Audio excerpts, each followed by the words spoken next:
बात करेंगे प्रदोष व्रत की, जो कि 14 फरवरी को है।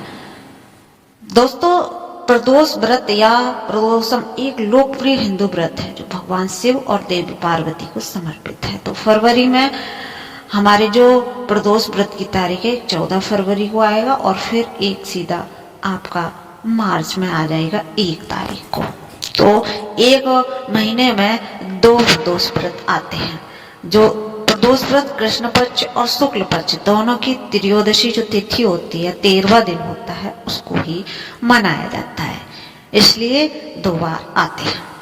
तो 14 फरवरी के बाद अगला प्रदोष व्रत 1 मार्च को रविवार को पड़ेगा और 14 फरवरी वाला जो व्रत है वो शनिवार को पड़ रहा है। तो फागुन प्रदोष पूजा का समय 14 फरवरी को शाम 6:18 से 8:51 तक रहेगा। सूर्योदय उस दिन 14 फरवरी को सुबह 7:03 पर होगा। सूर्यास्त 14 फरवरी को शाम 6:18 पर होगा। त्रयोदशी तिथि का समय रहेगा 14 फरवरी को शाम के 4:02 से लेकर 15 फरवरी की शाम 5:05 तक। प्रदोष पूजा का समय 6:18 से रात को 8:51 तक रहेगा 14 फरवरी। अब बात करते हैं प्रदोष व्रत। जो प्रदोष व्रत सभी आयु और सभी लिंग के लोग रख सकते हैं। देश के विभिन्न हिस्सों में लोग इसे पूरी श्रद्धा और समर्पण के साथ इस व्रत का पालन करते हैं। यह व्रत भगवान शिव और देवी पार्वती को के सम्मान में किया जाता है। भारत में कुछ हिस्सों में भक्त इस दिन भगवान शिव के नटराज रूप की भी पूजा करते हैं। स्कंद पुराण में प्रदोष व्रत के 2 अलग अलग तरीके हैं। पहले तरीके से भक्त पूरे दिन और रात यानी कि 24 घंटे का कठोर उपवास करते हैं, जिसमें रात भर जागना भी शामिल होता है। दूसरे दिन सूर्योदय में सूर्यास्त तक उपवास रखा जाता है और शाम को भगवान शिव की पूजा के बाद ही व्रत तोड़ा जाता है। अगर दूसरे तरीके की बात करें तो सुबह से शाम तक ही रखना है।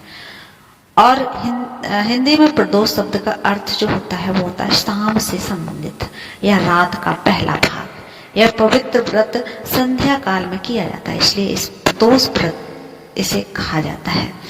हिंदू पौराणिक कथा के अनुसार ऐसा माना जाता है कि प्रदोष के शुभ दिन भगवान शिव और पार्वती के साथ अत्यंत प्रसन्न और उदार होते हैं, इसलिए भगवान शिव के भक्त इस विशेष दिन का व्रत रखते हैं और उनकी पूजा अर्चना करते हैं ताकि उनके दिव्य आशीर्वाद को प्राप्त कर सके।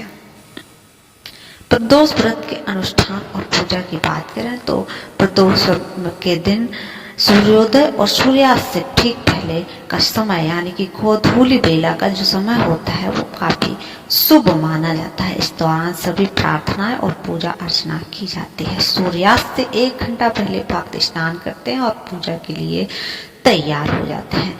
प्रारंभिक पूजा में भगवान शिव और देवी पार्वती, भगवान गणेश और कार्तिकेय और नंदी की पूजा की जाती है। इसके बाद एक अनुष्ठान होता है जिसमें भगवान शिव को एक पवित्र कलश में स्थापित करके उनकी आराधना और आह्वान किया जाता है।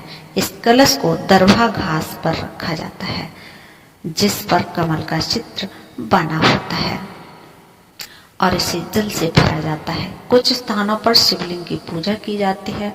शिवलिंग को दही, दूध जैसे घी जैसे पवित्र जो हमारे पंचामृत होता है उससे स्नान कराया जाता है, पूजा की जाती है और भक्त शिवलिंग पर बेलपत्र भी अर्पित करते हैं। कुछ लोग पूजा के लिए भगवान शिव की तस्वीर या फिर उनका चित्र का भी उपयोग करते हैं। ऐसा माना जाता है कि प्रदोष व्रत के दिन बेलपत्र अर्पित करना काफी शुभ होता है। महामृत्युंजय मंत्र का भी जाप 108 बार किया जाता है। पूजा समाप्त होने के बाद कलश से जल ग्रहण किया जाता है और भक्त अपने माथे पर पवित्र राख लगाते हैं। पूजा के बाद अधिकांश भक्त भगवान शिव के दर्शन के लिए मंदिरों में जाते हैं। ऐसा माना जाता है कि प्रदोषम के दिन एक भी दीपक जलाना बहुत ही पुण्यकारी होता है। तो दोस्तों, ये थी प्रदोष व्रत के बारे में कुछ जानकारी।